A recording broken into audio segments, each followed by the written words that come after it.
Oke guys, kali ini kita akan mengomentari berita yang akan ngebahas tentang bagaimana cara bandara mencegah virus Nipah itu agar tidak tersebar. Nah, untuk mengetahui konteksnya, mari kita bersama simak beritanya. Kita mulai videonya. Pemirsa, pagi ini kami akan ajak Anda menembus barisan penjagaan di Bandara Soekarno-Hatta melihat langsung pada pertahanan lapis pertama disiagakan demi menghalau masuknya virus Nipah ke tanah air. Di balik riuhnya lalu lintas internasional, petugas kini berjibaku dengan waktu melakukan screening untuk menutup celah bagi virus Nipah. Berikut penelusuran reporter TV One, Kesha Butar-Butar dan juru kamera Ahmad Zainal.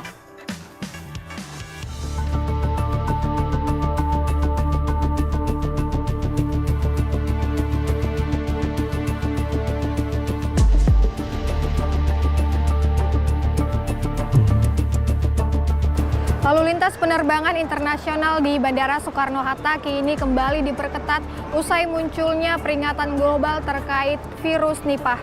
Sebagai gerbang utama Indonesia, langkah preventif kini menjadi harga mati untuk memastikan virus tidak dibawa oleh hewan maupun manusia ini tidak menyeberang ke tanah air. Balai Besar Kekarantinaan Kesehatan atau BBKK kini menyiagakan alat pengukur suhu tubuh dan tim medis sebagai lapisan pertama pertahanan negara.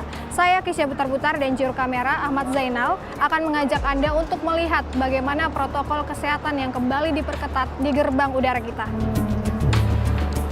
Jadi karena ya lebih baik tuh mencegah daripada mengobati, daripada udah menyebar nanti kan kalau misalnya masuk terus menyebar di Indonesia itu mungkin bisa jadi wabah seperti COVID. Makanya akan lebih baik ketika ada virus yang terdeteksi itu segera dikarantina ataupun jangan sampai masuk ke Indonesia ya, supaya nggak membuat ribet di kemudian hari.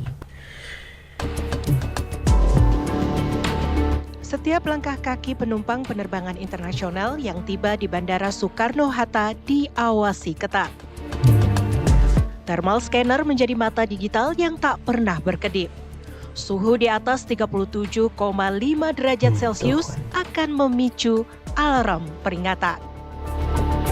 Pemirsa, screening dimulai ketika penumpang turun dari Garuda. Fungsi dari petugas di sini adalah mendeteksi suhu tubuh di atas normal dengan menggunakan thermal scanner, pemirsa, yang ada di belakang saya yang tersedia di jalur kedatangan. Jika ada penumpang dengan gejala demam tinggi atau riwayat perjalanannya dari negara yang terpapar, maka petugas medis akan langsung mengarahkan mereka ke ruang isolasi sementara untuk diperiksa lebih mendalam.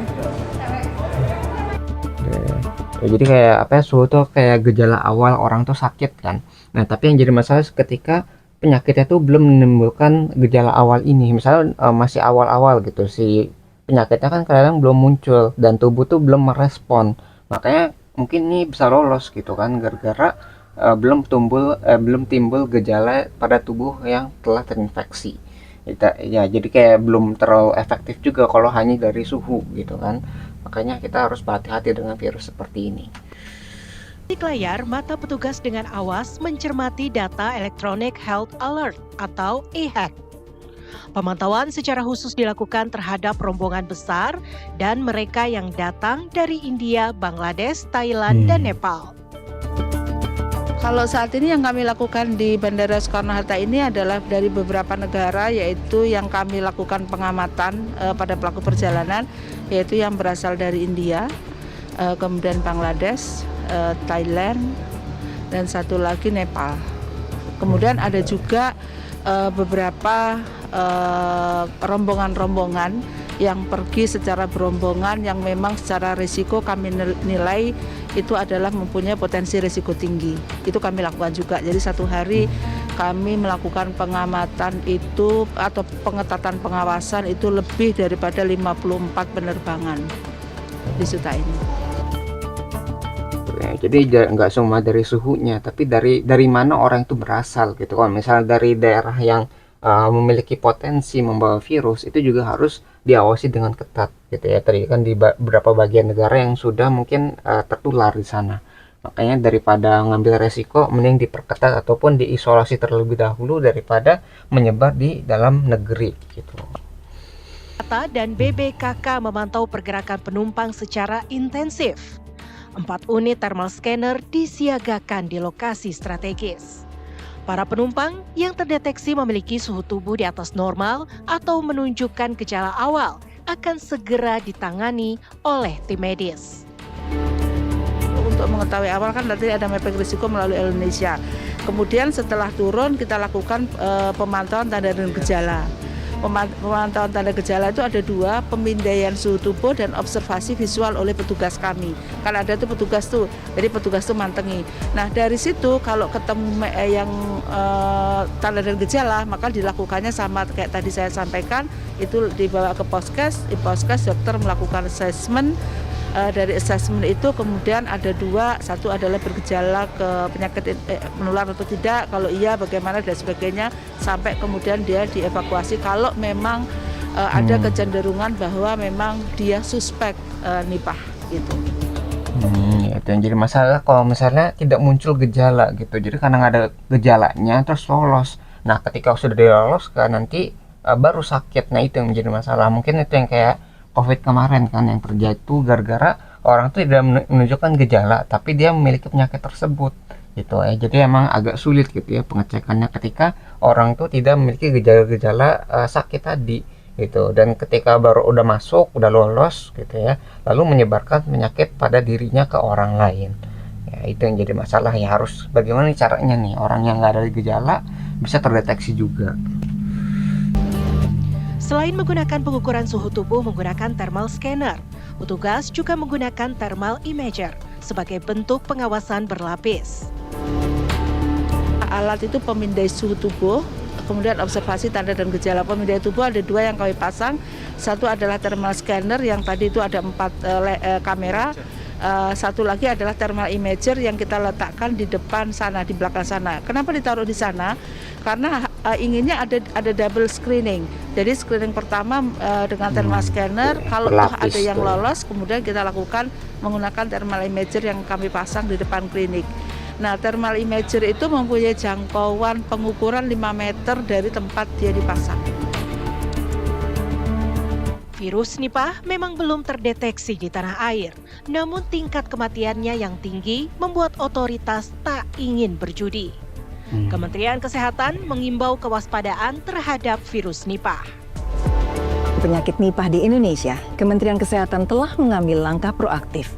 Kami telah menerbitkan surat edaran nomor HK.02.02-C/445/2026 tentang kewaspadaan terhadap penyakit virus Nipah kepada seluruh dinas kesehatan, rumah sakit, UPT Badan Kekarantinaan Kesehatan, Laboratorium Kesehatan Masyarakat, dan Puskesmas di Indonesia untuk dapat melakukan surveillance seperti pemantauan tren kasus suspek meningitis, ILI, SARI, ISPA, dan pneumonia dengan melalui pelaporan surveillance berbasis indikator.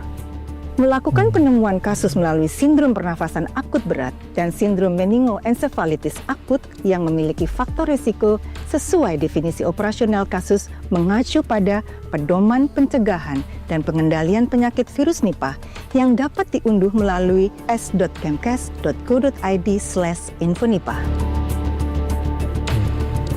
Kementerian Kesehatan juga mengimbau agar masyarakat lebih mewaspadai penularan virus Nipah dengan tidak mengonsumsi buah yang sudah rusak atau terbuka. Harus menghindari atau tidak mengkonsumsi nira atau aren secara langsung dari pohonnya. Cuci dan kupas buah secara menyeluruh. Buang buah yang ada tanda gigitan kelelawar. Konsumsi daging ternak secara matang. Menerapkan protokol kesehatan seperti cuci tangan pakai sabun atau menggunakan hand sanitizer. Terapkan etika batuk dan bersin dan pakai masker bila sedang sakit. Hindari kontak dengan hewan seperti kelelawar, babi, dan kuda yang kemungkinan terinfeksi oleh virus Nipah. Gunakan alat pelindung diri atau APD jika harus kontak dengan hewan atau lingkungan berisiko. Menghimbau kepada seluruh masyarakat agar tetap tenang, tidak panik, namun waspada. Segera datang ke fasilitas kesehatan jika mengalami gejala. Ikuti seluruh arahan tenaga kesehatan dan tidak menyebarluaskan informasi yang belum terverifikasi serta menghindari penyebaran hoaks dengan merujuk pada sumber informasi resmi pemerintah. Ya, jadi emang bahaya banget ya virus Nipah itu kalau udah menyebar, karena itu bisa disebarkan nggak cuma dari manusia tapi juga lewat hewan juga. Bayangin kayak kelawar kan terbang tuh ya, kalau misalnya terbang itu mereka bisa menyebarkannya lebih cepat dan lebih luas lagi ke berbagai tempat. Makanya harapan kedepannya itu virus Nipah itu jangan sampai masuk ke Indonesia. Kalau udah masuk itu akan bermasalah besar lagi gitu ya. Jadi dari manusia antar manusia bisa tuh ya, manusia ke hewan bisa, apalagi hewannya ini kelawar gitu kan yang bisa terbang gitu. Nah itu yang ingin dicegah, jangan sampai mewabah seperti COVID, karena ini lebih berbahaya ya daripada COVID.